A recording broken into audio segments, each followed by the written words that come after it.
नमस्कार, मैं वात्सल्य और आप देख रहे हैं स्वधर्म। मैरिटल रेप, वैवाहिक बलात्कार, ये विषय चर्चा में है। क्या शादीशुदा दंपत्तियों पर भी एक दूसरे का बलात्कार करने का आरोप लग सकता है? दिमाग हिलाने वाला प्रश्न है। न्यायपालिका से लेकर सरकार तक असमंजस में है। पति पत्नी हैं तो यौन संबंध बनेगा ही। क्या बिना यौन संबंध के भी कोई पति पत्नी कहलाएगा? क्या पति कभी भी अपनी पत्नी से सेक्स की मांग कर सकता है और पत्नी के पास अस्वीकार करने का अधिकार नहीं है? प्रश्न बहुत निजी हैं, लेकिन पूरा समाज हिल गया है। हाल की खबर छत्तीसगढ़ से है।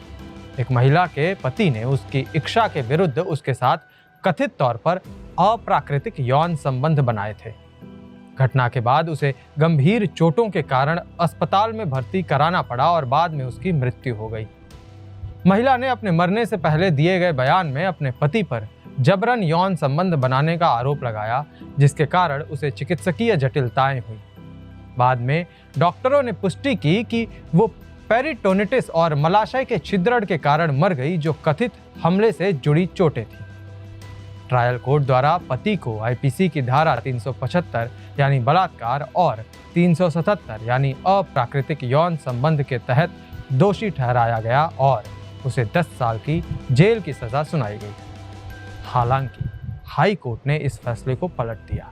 हाई कोर्ट ने फैसला सुनाया कि मौजूदा भारतीय कानून के तहत वैवाहिक बलात्कार को अपराध नहीं माना जाता है और पति द्वारा अपनी पत्नी के साथ किया गया यौन कृत्य, चाहे वो कितना भी बलपूर्वक क्यों न हो, आईपीसी की धारा 375, जो अब भारतीय न्याय संहिता में सम्मिलित की गई है, के तहत बलात्कार नहीं है। और आईपीसी की धारा 377 को तो भारतीय न्याय संहिता से हटा दिया गया है। कुल मिलाकर बात यह है कि एक पुरुष एक महिला के साथ जबरदस्ती यौन संबंध बनाए तो वो बलात्कार, वो गलत। लेकिन अगर एक पति जबरदस्ती अपनी पत्नी की इच्छा के विरुद्ध यौन संबंध बनाए तो वो सही। तो कानून कहता है कि आप शादीशुदा हैं तो आप जबरदस्ती सेक्स कर सकते हैं अपनी पत्नी या पति के साथ। क्या खूबसूरत परिभाषा दी है न्यायालय ने शादी के संबंध को। पति पत्नी होना मतलब जबरदस्ती सेक्स करना अलाउड है, चाहे आपकी मौत ही क्यों ना हो जाए।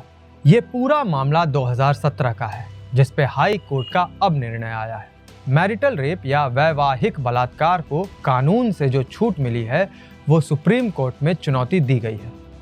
इस मामले में केंद्र सरकार का कहना है कि पति पत्नी के बीच इस तरह की घटना को रेप कहना अत्यंत कठोर है। कई वर्ग ये भी कहते हैं कि यदि वैवाहिक बलात्कार को वैधता मिल गई तो भारतीय संस्कृति का सूत्र टूट जाएगा।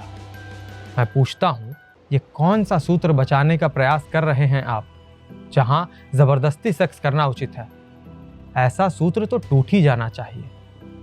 क्या आप ये मानते हैं कि भारतीय परिवारों का आधार जबरदस्ती यौन संबंध है? नहीं, मैं नहीं मानता। या फिर आप इस बात से डर रहे हैं कि ऐसा कानून आया तो फेक केसेस की बाढ़ आ जाएगी? तो क्या हम कुछ गलत होने के डर से जो पहले से ही बहुत गलत हो रहा है वो होते रहने दें? मैरिटल रेप, वैवाहिक बलात्कार को कानून के दायरे में लाया जाए और इसके दुरुपयोग को रोकने के लिए कठिन दंडात्मक व अन्य रोकथाम प्रावधान भी लाए जाए। हमारे समाज की नींव गलत और जोर जबरदस्ती के संबंधों पर आधारित नहीं रह सकती। किसी भी व्यक्ति का अपने शरीर के ऊपर संपूर्ण अधिकार होता है और उस अधिकार को छीनने का हक किसी को भी नहीं होना चाहिए, फर्क नहीं पड़ता कि आपका संबंध क्या है। क्या वैवाहिक बलात्कार कानून के दायरे में होना चाहिए?